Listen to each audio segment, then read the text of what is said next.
it's really the communal health center I worked in was embedded in a neighborhood.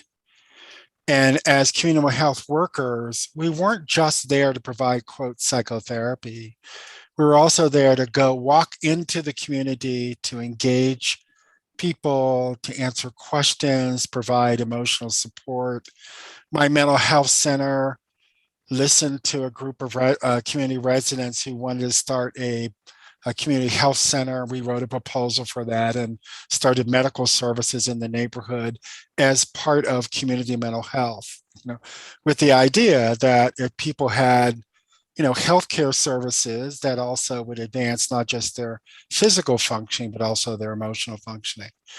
Um, so I think there's always been this sort of focus for me on how does the larger picture fit into what we see as mental health issues as a psychologist.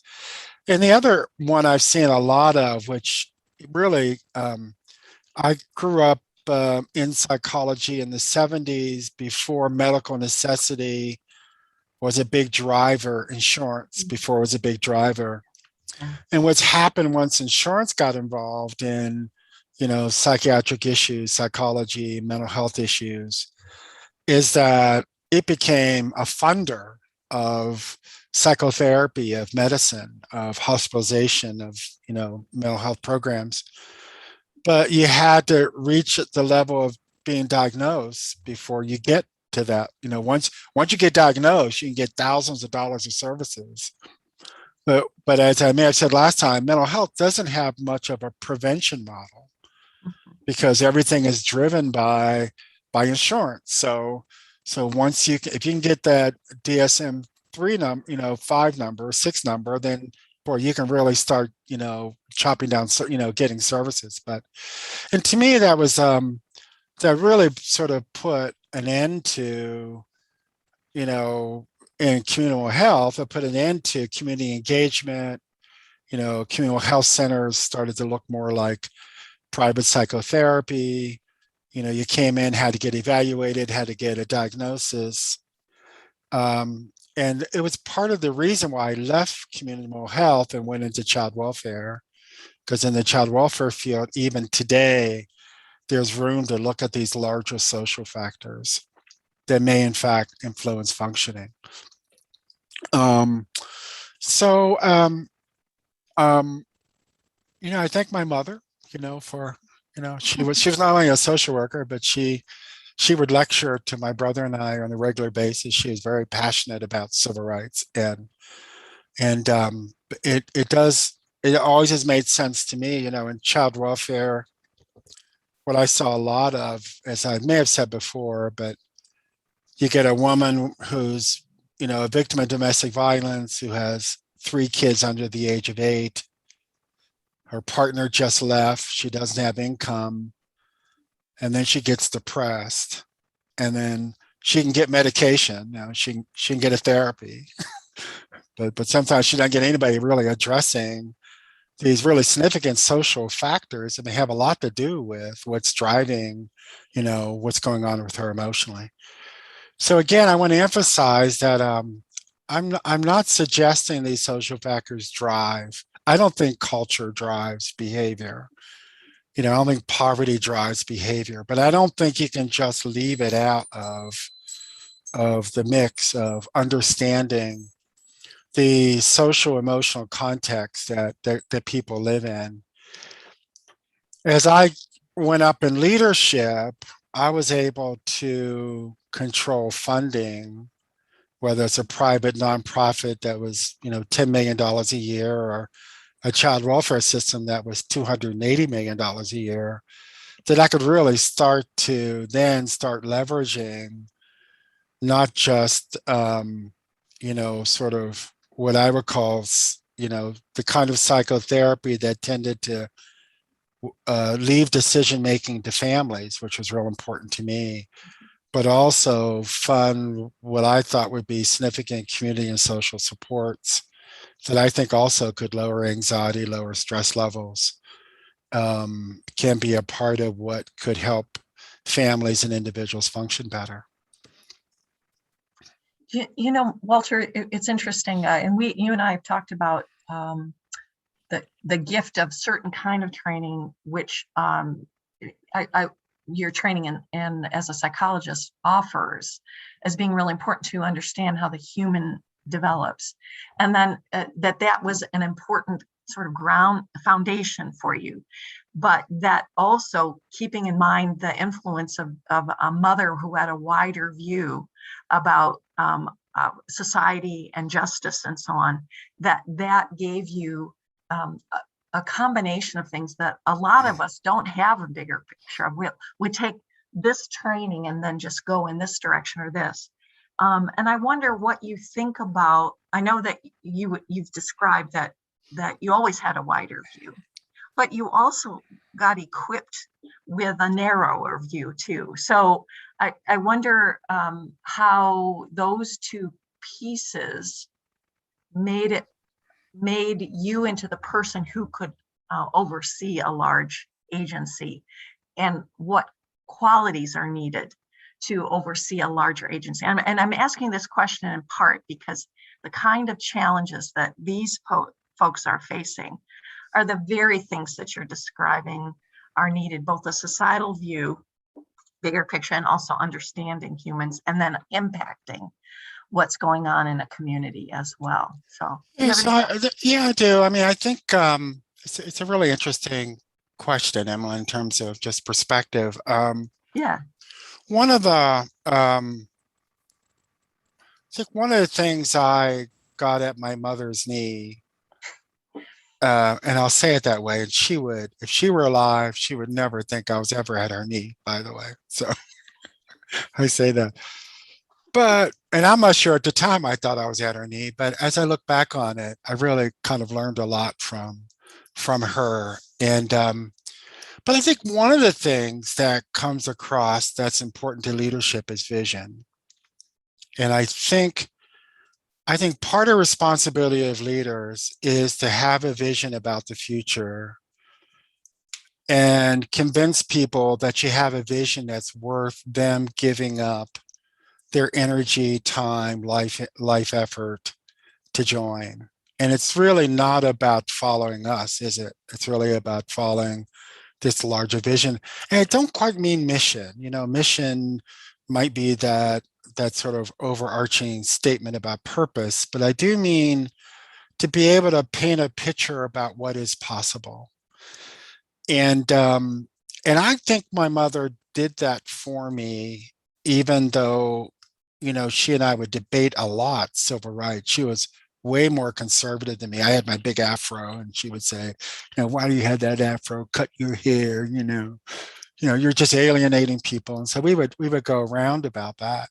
And my dad would just go, he would just think it was all sort of crazy talk. But anyway, he was an engineering type, so he was that sort of like boom, boom, boom. But I think my mother had talked a lot about vision, and I think as I came along, I think I just learned that part of taking on leadership was convincing people that you're worth following, but not because of me personally, but because as Martin Luther King did this beautifully. I mean, you paint some idea about what's possible and what's possible if in fact we do this.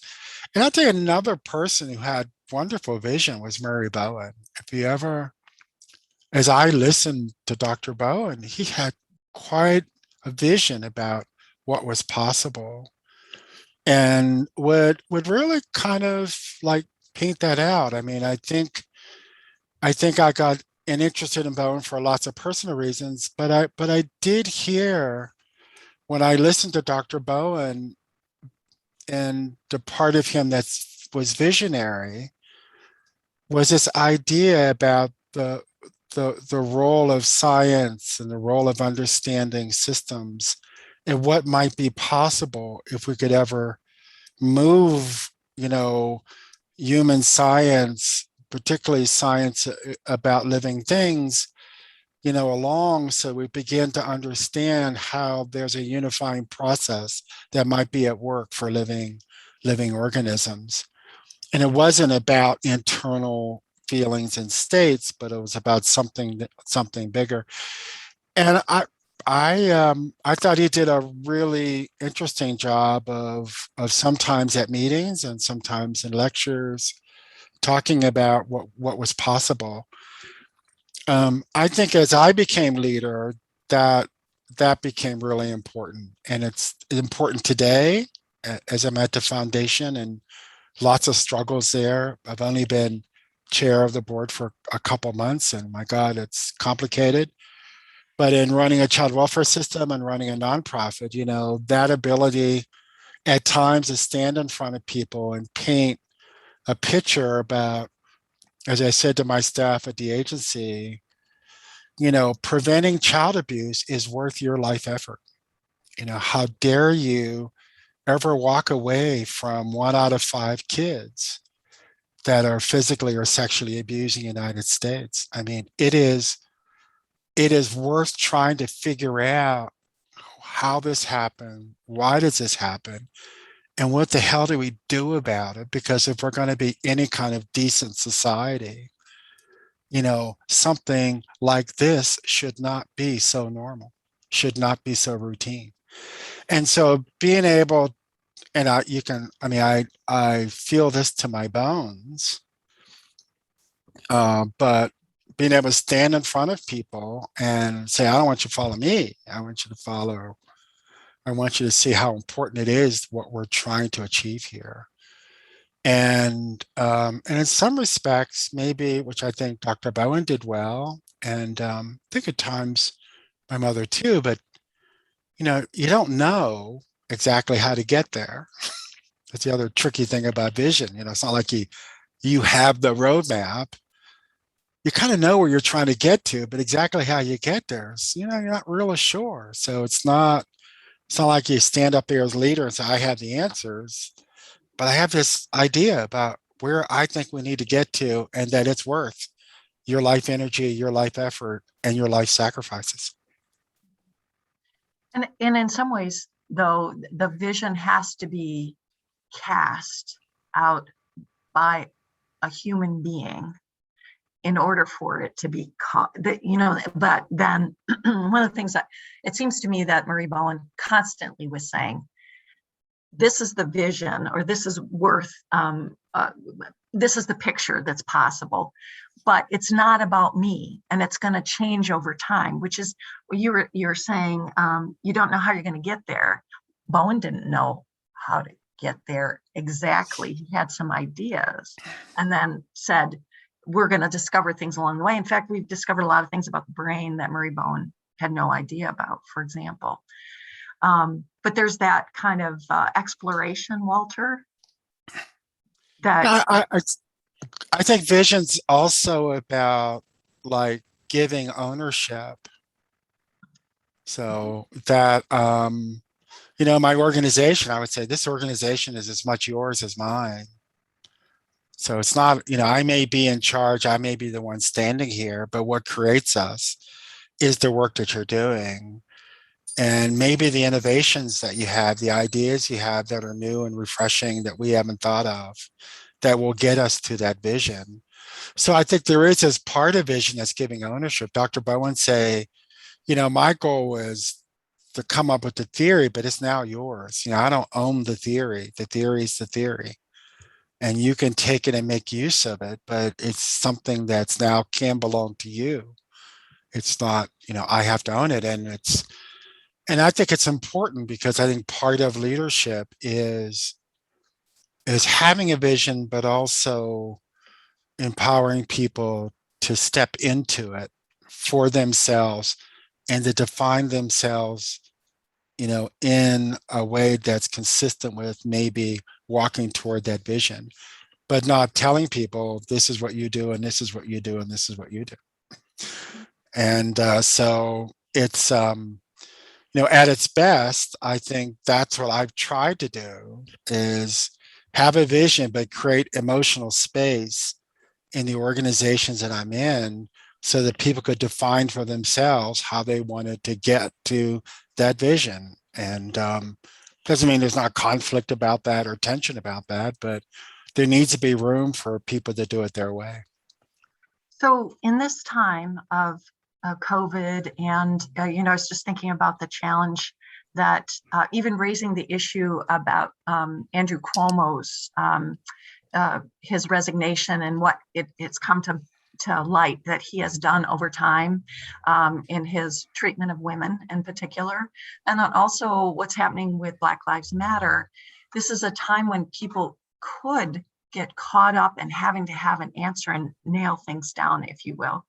And what you're describing is being counterintuitive to that in terms of creating an atmosphere in an organization, whether it's a church or a nonprofit or the Casey Family Foundation, where people bring their best thinking forward, and it's not up to you or me to kind of create the future. This is a really important time to settle into what you're describing, Walter. Yeah, I don't know that Black Lives Matters or the CDC with the vaccine or with COVID.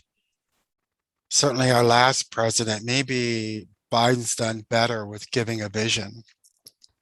Now, I think we have movements where people collect because they have common values or principles. I don't think that's necessarily gathering around a vision. I think that's a little different. We're over here and we think alike can be fusion. There could be a lot of togetherness, doesn't necessarily mean it's a vision. One of the interesting things about leadership that I think goes well is you can have a lot of very different people who have the same vision. And somehow they're able to tolerate each other because they can be in the same space, but it's not because they think alike or agree maybe Right. on values. Right. But they're all going to work towards this kind of bigger goal, and one of the nice things that happens I can see it at Casey, you can see it in child welfare, is that I would go raise money in conservative communities and fairly liberal communities, and I would say essentially the same thing. And people in conservative communities would donate because they wanted to figure out, why is it that we need to do something about kids being abused in families.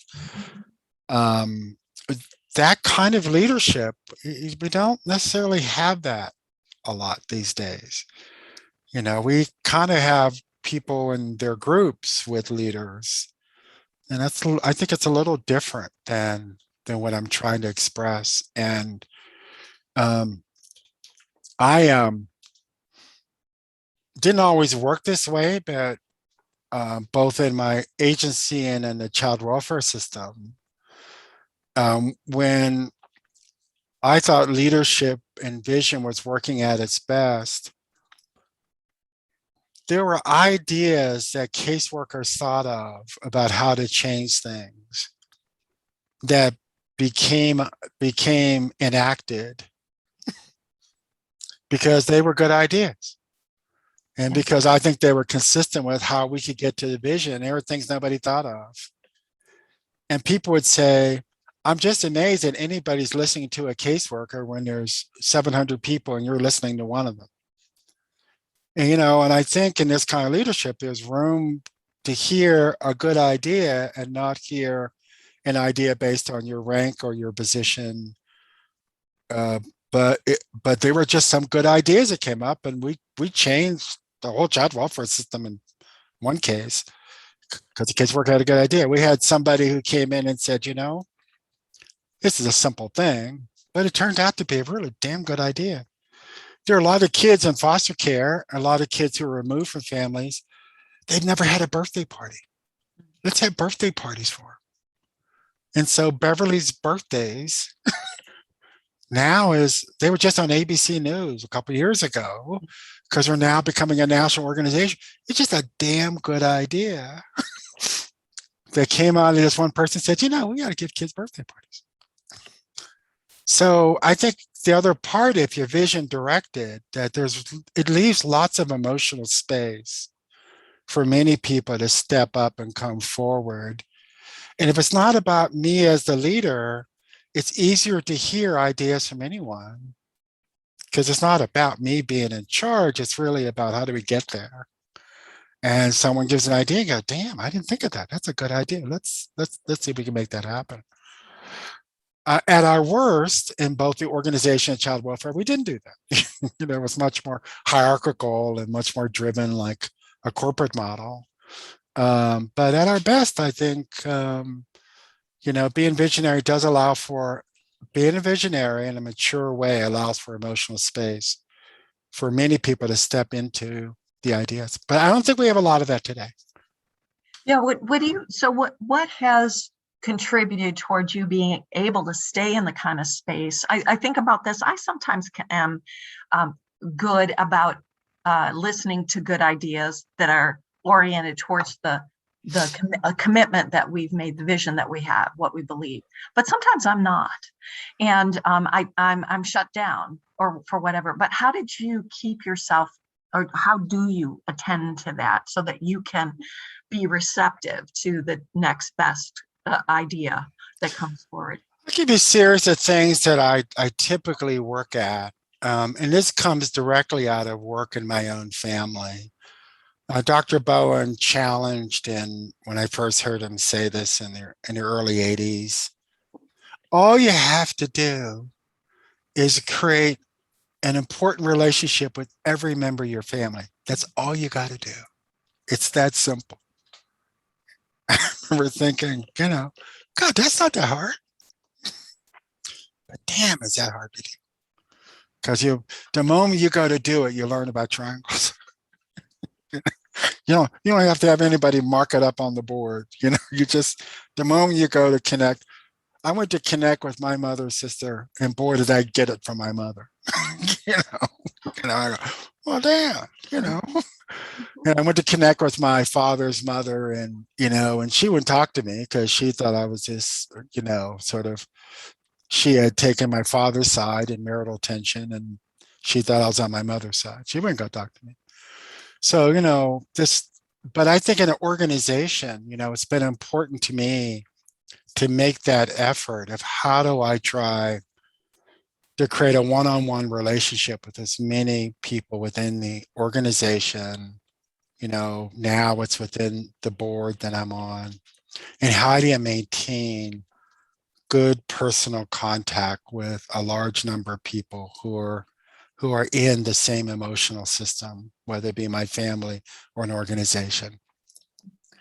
And at Child Welfare, I worked the dickens out of that. I had an open door policy, and secretaries would come and complain to me about this or that. And people would come see me at 7 a.m. so no one else would know they're coming to see the director. And they would say, this is going on, this is going on. But I really just worked at having meetings where some of my staff would be yelling at me at meetings about the conditions in the organization. And I would say, I'm coming back. And I would come back, and they would say, what did you do about what I said? And I said, nothing. It's not my job to fix what you tell me to do. It's your job to figure out how to do it. They would say, what do you mean? What's your job? But that's not, so we would get into all that stuff. But I really try to work hard at how do you have the kind of open emotional space and contact with people that they're going to tell you what they think. And not let me tell you what they think as an idea. Oh, I think we ought to do X, Y, Z. But they're going to lean into the relationships in a way that that they're connected. And when connected, then you can lead in a way that's different. And so to me, it's always the first thing I work at doing. As soon as I became chair, I have been making my rounds, to really help build and create those relationships. I'm in the process of doing that now. I don't think you can do much around leadership without a relationship basis that supports it. And one of my sayings, I have lots of Walter's rules, and one is never confront an issue more than the relationship can handle. And because if you confront an issue more than the relationship can handle, people distance. And so, but you got to create those relationships. And if there's going to be more tension and conflict, then you need to have, good connections to withstand the differences in tension that's aroused. And I'll just say another piece about that. Don't underestimate how valuable tension and conflict can be to creating those relationships. So, so this isn't about holding hands, but it's about being in good emotional contact, which could mean people are calling you a son of a gun, but you keep showing up. Yeah, how to stay in it when you're called all kinds or left with anonymous letters or something like that. Or, people said to me, and they weren't far off, they would say, you don't know what you're doing. I didn't grow up in a child welfare system. I came in as a psychologist. People knew me. They said, you don't know anything about child welfare. And I said, you're damn right. I don't know a damn thing about child welfare. But I know something about where we need to go, but Part of what I was going to ask you about what your approach is with the Casey Family Foundation, and you said this as anyone could who's looking in terms of systems is making the genuine contact with each element of the system. That takes a while to get to the place where you can have. I always say it takes me 12 to 18 months before I think I can really start to do things that'll push a system, but it takes a while to build that, and that's if it goes fairly well. Another piece that's important to me is when I joined the nonprofit, and I'm doing this now with Casey. When I joined the nonprofit organization had started in 1875, so it had this long legacy. I tried to talk to every person I could find who ever worked for that organization. I found its first social worker who worked as a social worker in 1930s, and just to get history, just to try to get, as I would in my own family, how to get in the family, it's a multi-generational history, but how do you get a history in the sense of, because what happens in organizations, and we leaders are famous for this, we think things start when we arrive. Sorry, there are patterns of, organizational tension and process that have been going on through multiple leaders. And, I have no doubt that being chair of the board of Casey, I'm simply in a role that is fraught with an emotional focus that's been there for every leader before me. So it'd be kind of nice to know, like, what am I walking into? And having some sense of, like, what is that? And what am I going to do about that? How am I going to define me and a self in that role? And how much am I simply going to reflect, the historic emotional process and the way it can define me? Because we're all up against being defined by the emotional process, whether it's our family or an organization. So you've been doing this for a while, and you've been a leader in pretty significantly complex organizations, and now with the responsibility to guide a board of a major foundation. What are the nuances of family work at this stage of your, how do you go at the next level after you've been doing this for a while, Walter, too, with family and with these leadership positions? I think part of the nuance, my immaturity is striking and persistent. And, you think, but these are really good ideas, and you do this work in your family, and you think, it's been like since 1978, I've been working at this. And you think, you should be able to make some progress on some things.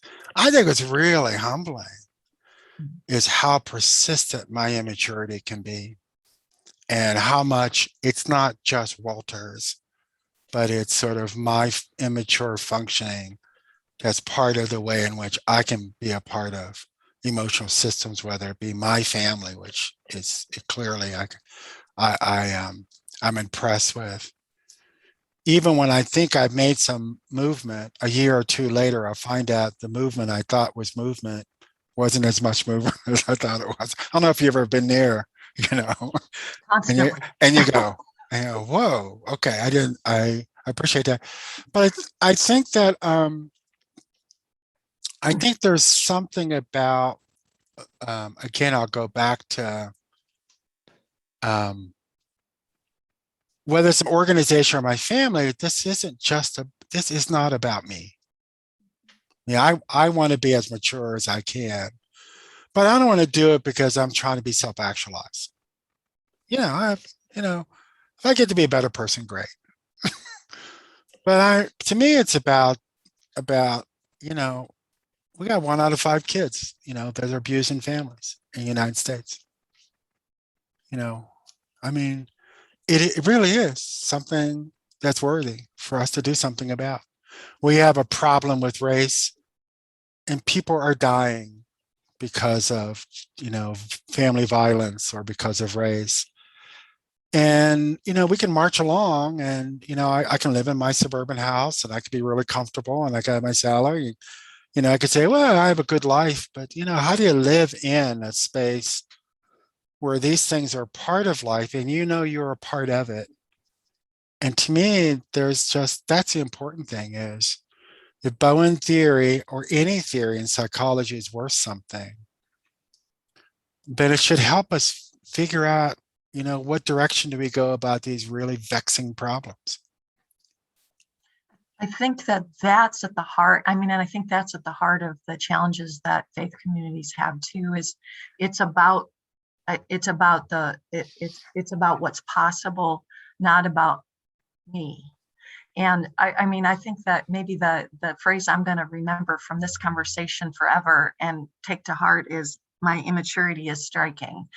But because it is about contributing to something that's bigger than us, and for us to get that kind of experience that kind of honesty and focus.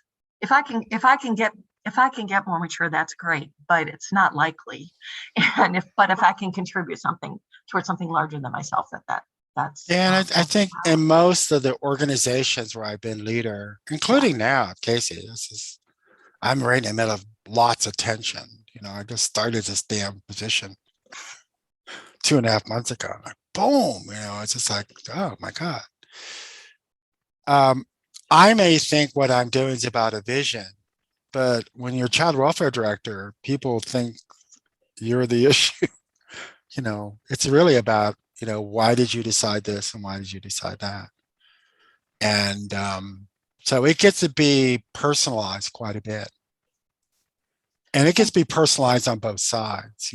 So I've won like lots of awards for nonprofit leadership. I won all the big awards in my community, and you know, and those things are real trappings. Because you get an award and people go, this is because of Walter Smith, you are, and people stand up and they're applauding. And if you're not mistaken, you think it is about you. And when you're making decisions in leadership, people will say, well, we are only here because of Walter, or it's really unfortunate that we're here because of Walter. And my immaturity, there's a part of me, I like it just to be, I'm not gonna sit here and complain, I made a lot of money because I've taken this on. So it's hard to keep that straight. Yeah, to sift through that too. I think that can be just as seductive as, well, it is debilitating as constant criticism. Yeah, is the hero stuff and the or being the person that's blamed all the time too. How to let that stuff go and keep an eye on the bigger picture. Yeah. I'm a younger brother of two with an older favored brother. So when that spotlight shines on me and I look like the favored son of a gun, it's like, okay, y'all, I finally got here. It's there is a part of me that absorbs that. And it takes me a while to keep myself straight about that. So another thing that I do that helps me in leadership is I always say a lot. So I mean, I've said it before, but I find it incredibly difficult to stay stupid. And because after a while, when you're a leader, people start, you know, I to this day, I'll see people and they say, yeah, somebody was just quoting you the other day. I was thinking, quoting me? You know, it's it's amazing how much we don't know and how much there is unknown. When I say that 1 out of 5 problem with child abuse, we don't know really what to do. I just said this to a group the other day. If we put every one of those families in psychotherapy, thinking therapy is going to help, we would overwhelm our systems. There's not enough therapy out there. And is that really kind of the response? We really don't understand enough about family violence to be able to really step in and do much about it. But it is not a small human problem, it is a significant human issue. And if we're all so smart, I've been studying this so long, what can I do?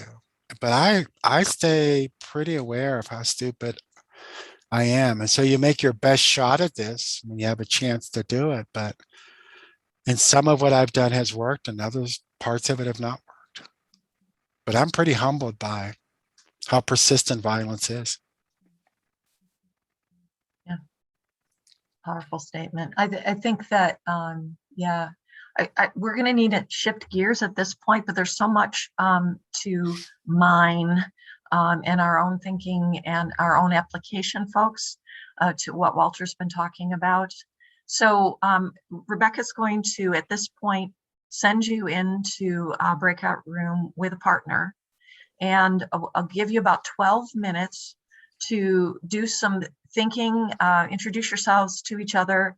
But I'd like you to respond with some either a question or a comment in response to what Walter has brought to us for consideration. And we'll give each group, so there's 1, 2, 3, 4, 5 groups. We probably have about 3 to 4 minutes each to be engaged with Walter directly from your group. You may helpful to have a spokesperson or just plan who's going to say what. So I think Rebecca's ready to put people into groups at this point, so you know. So the large group, it was that Donna and Dee and Gail and Michael. Did I get everybody there? What surfaced, and what would you like to direct towards Walter at this point? Well, I was chosen to speak for the group. Okay.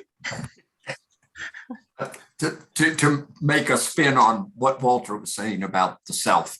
In any event, what stood out for Dee was, that this organization has a history before you get there.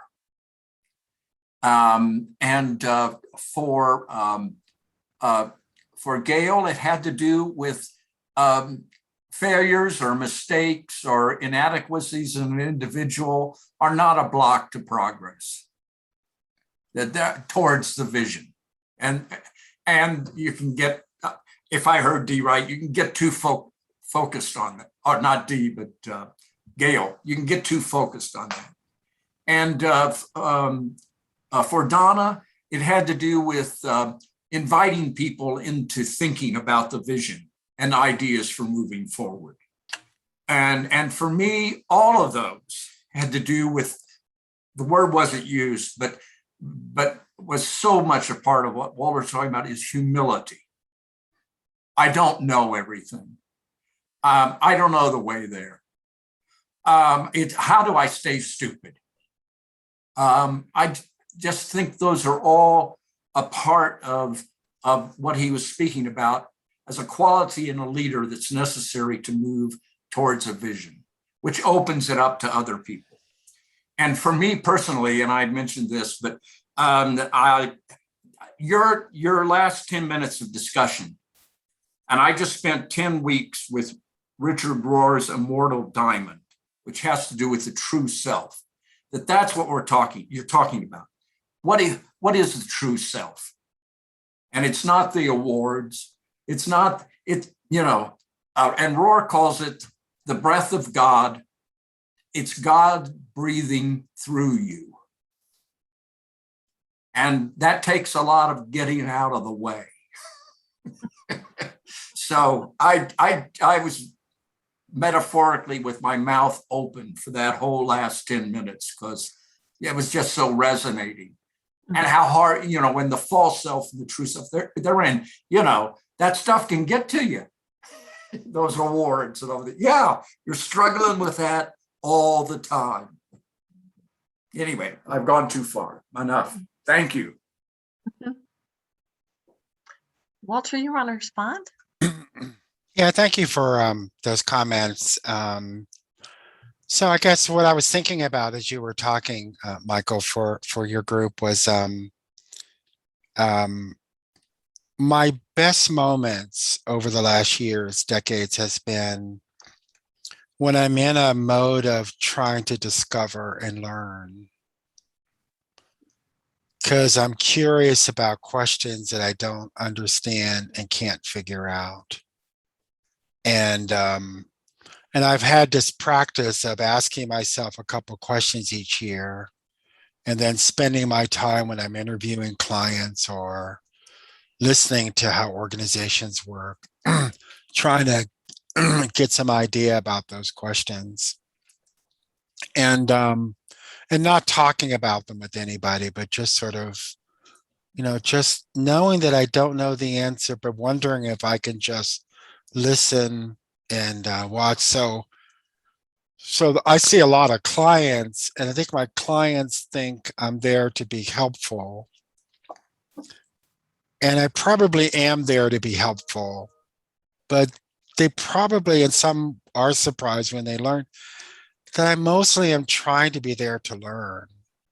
Because I have these questions and I actually end up asking a lot of my clients questions because I'm more curious about what it is they have experienced, they've observed, or they know. And what can they tell me about something I'm interested in, than trying to, quote, help them with their symptoms or with their struggles. And trying to stay in that curious space where I'm always trying to discover has been a real big effort of mine, whether I'm leader or whether I'm practitioner. And so I had this thing that happened to my family, and if I told this story, I tell these stories a lot, but so I noticed once when I was visiting my family, there was my brother, myself, my mother, my father, that all four of us could not be in the same room at the same time without somebody walking out. So then I just got really interested in that. Like, isn't this interesting? Like, my brother will come in and my dad will get up and he'll go out for a while. And then, I started to just play with it and just say, I have no idea to this day whether that's even a thing, but I did watch it work that way, and it was just interesting to me. I don't know what that means. Branches of the organizations I was in. So child welfare had 7 offices with about 80 people, 90 people each office. In every office, there was always some staff that were being targeted to be fired, to be disciplined, to be the problem, who were acting out. And I just would get curious about, like, could an office go through a period without somebody being under the lens of focus? Yeah, I didn't see it, But I was much more, people thought I was interested in the HR issues of each office. I wasn't interested in the HR issues. I mean, I was interested in the HR issues, but I was interested in like, what were the patterns related to this? Were there similarities and who got picked and targeted? What were the processes that may be involved and who was targeted? But keeping that curious mind, looking at the world and knowing you don't know, but then asking questions. And then how do you start to kind of like pursue them and get interested and curious about it? So that's what I was thinking as you were talking, Michael, is that, it is about staying stupid, but it really is about staying curious, keeping a mind toward discovery. I also was hearing, Walter, and not to interrupt, but that to have the constant, I've got lots of things to learn yet, that there's this constant attitude of there's so much to this. I think you used the word discovery too. Yeah, my favorite scientific discoveries are not complicated ones. They're ones that are relatively simple. And my most favorite one is Hubbard's discovery in 1926. If anybody knows it, you'll know it. So Hubbard was a scientist who looked at a telescope and noticed that the stars that he looked at each year that were in the same place, each year were a little more red than they were the last year. And he started to wonder about this. And what he discovered, and I'll go through it quickly, was that light, as it gets farther away, the light waves become smaller. And as they become smaller, they become more red. So he said, if the same stars in the same place each year are getting more red, maybe they're moving away from us. And he came up with this remarkable idea that is absolutely factual, that the universe is expanding. And before 1926, nobody ever considered. Everybody assumed it was a static universe. Einstein found in his formulas that it was not static, but he fudged his formulas because he said it has to be static. So he put in a variable to make his formulas work, even though his formulas told him. He said it was the biggest mistake of his career. He didn't believe what was right in front of him. And I think, boy, and Dr. Bowen would say this, what we're going to know about human function in 200 years is right in front of each of us today.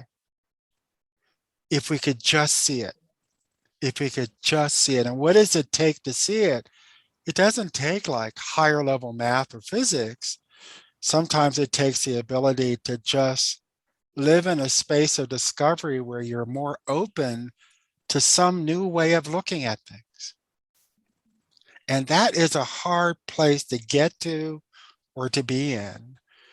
But my God, if we're going to do something about child abuse, that's where we need to get to. It isn't that we don't know enough or don't spend enough money. We spend billions of dollars, but we can't see what's right in front of us because we keep looking at it through the same old way of looking at it. And how do we actually do something a little different? And so. Thank you. Thank you. Another group, is there another group that you want to raise your hand? I don't have the list in front of me. So yeah, Jennifer Long. I was in a group with Donna Gerald, and we had some great reflections on the challenge of being a self in an organization, especially when that organization is a church. I don't know that I can claim to have actually made any progress in that, but at least I notice it once in a while now. But one of the things that we talked about and the takeaway, the idea of how being vision directed leaves emotional space for other ideas. And my wondering was there anything in particular that Walter would have to offer for those of us trying to pursue that? Yeah, I think the challenge of being in my marriage and leaving emotional space for my wife to see the world differently than me is a really, it's really quite a challenge. I don't know how the rest of you do with that, but, it's really easy to get into, you know, the togetherness, the fusion that really locks down the ability for people who see things differently to kind of see it differently, be in the same space and just be comfortable with that, be at ease, hear the difference, not give up your own position, but appreciate the other. And of course, this has a lot to do with lower chronic anxiety and higher levels of differentiation. So this is big stuff. This is not little stuff. But I do think the effort, if I make it in marriage or an organization, is Walter working on Walter and not Walter working on the organization. And it is the thing I can slip into when I'm leader is working on the organization. And the thing I can slip into with marriage is working on my marriage. And I need to work on how do I be a better Walter in a relationship? And how do I give space, you know, by being more defined about who I am, but also giving space for other people to define where they are. And to me, it has a lot to do with anxiety and how do I manage my own anxiety? How do I not see differences as a threat? You know, how do I know my patterns of emotional reactivity, in part to come out of my family, but get played out in organizations? Thank you. I'm going to invite, I think another group was Carl and Marty. You have something you want to name? The important part for us, I think it was, Carl, correct me on that, we're both retired now. He's been retired longer than I have, so we're no longer the responsible adults in the room. I'm using that term. So how do we shift from being leaders to being supporters? And I'm constantly learning, but I'm also giving things away and being in a supportive role, an emotional supportive role, rather than being the one responsible. But at the same time, learning, being curious, being able to then function in that role as the supporting person. The only thing I'd add to that is it's a different way of defining a self. Mm-hmm. Yeah. Yeah, what I so a couple comments. So one is, so leadership's an interesting word that deserves its own attention and definition, doesn't it? Because, you know,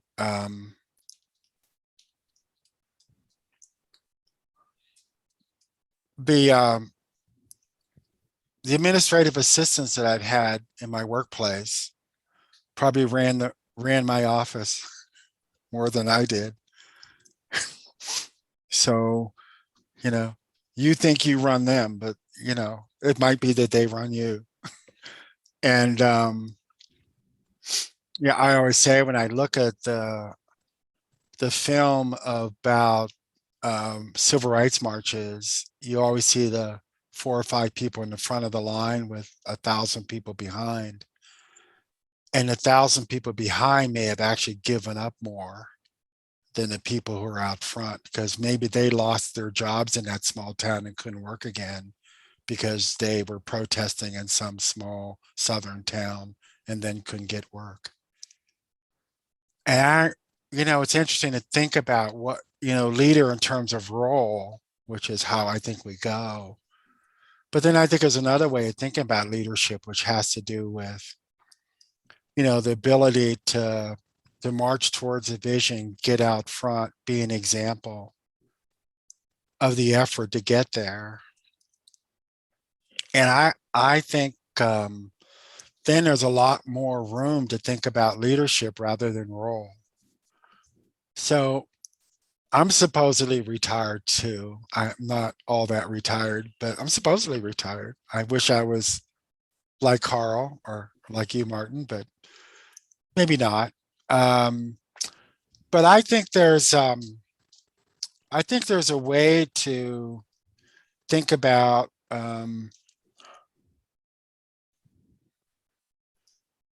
in what ways do you still have meaningful activities in your life that are really trying to make a contribution towards making a difference in the quality of human life. It may be as simple as what you do in your family, and it might be as simple as what you do as a volunteer. But I think leadership is more than role. If I could add, I also think from me, my perspective, I've been trying to reconnect to relationships with people from my past. Part of that for me, at least. Relationship building. Who have I connected with? Now who can I connect with in this different role? And what does that look like?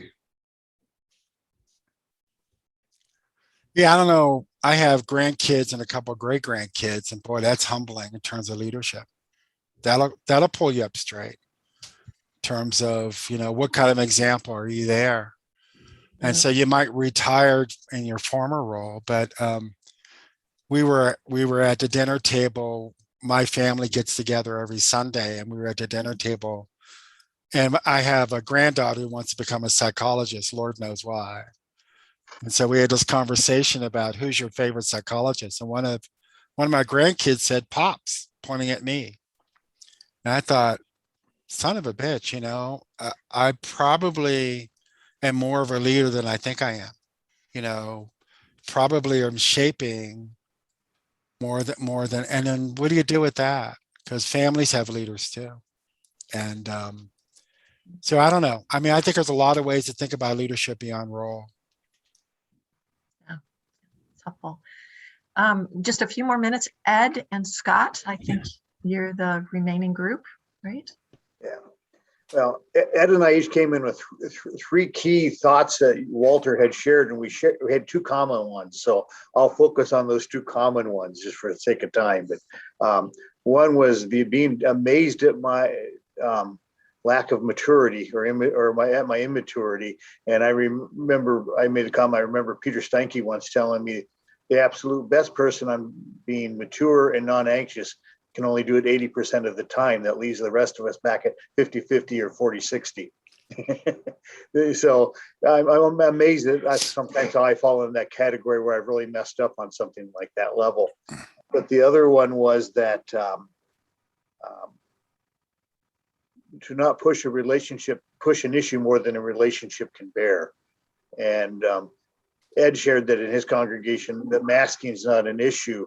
Where I'm in Northern Illinois, we moved into phase 5 where all that got lifted just a few weeks ago. And it's kind of a political divide in our congregation. We get about 20% who think we absolutely should be, 20% that say absolutely should not be, and about 60% are waiting for the other 20% to make the decision.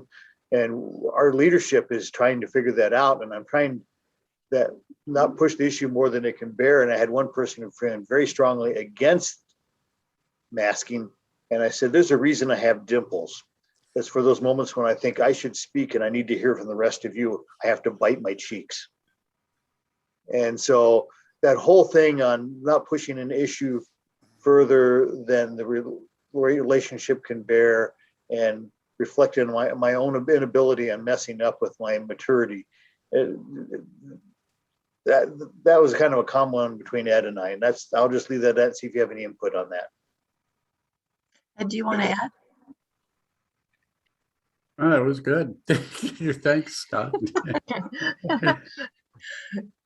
The one about not pushing the issue more than the relationship can bear, I did thousands and thousands of sessions with sexual abuse victims.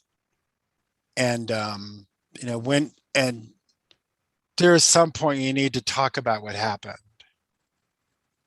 And how do you figure out when do you do that? If you don't talk about it, it's really not as successful for them. They need to reprocess and work it out in a different way.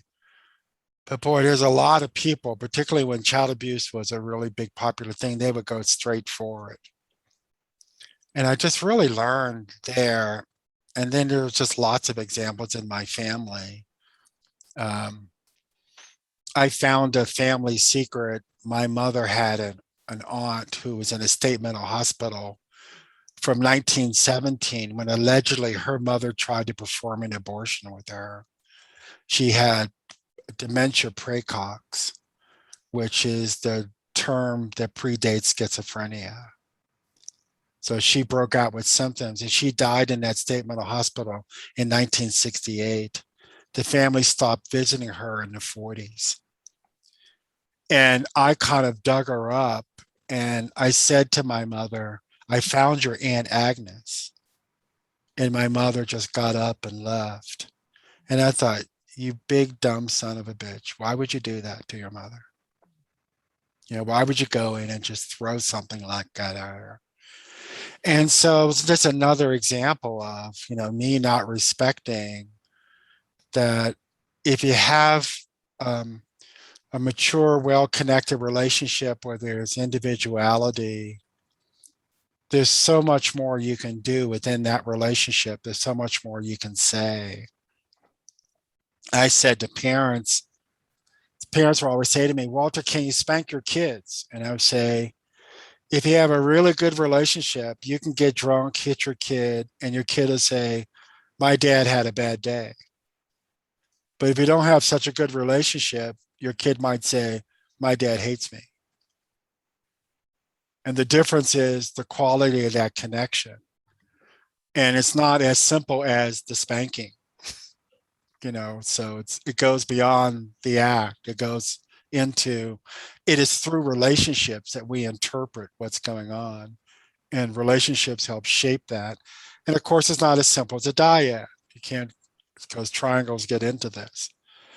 But that's where it came from, was first looking and just listening to therapists who are working with victims of sexual abuse, and then realizing, my God, you know, need to be respectful. And then in doing work in my family, realizing the moments when I wasn't respectful and needing to work on the relationship end. So I'll leave that there.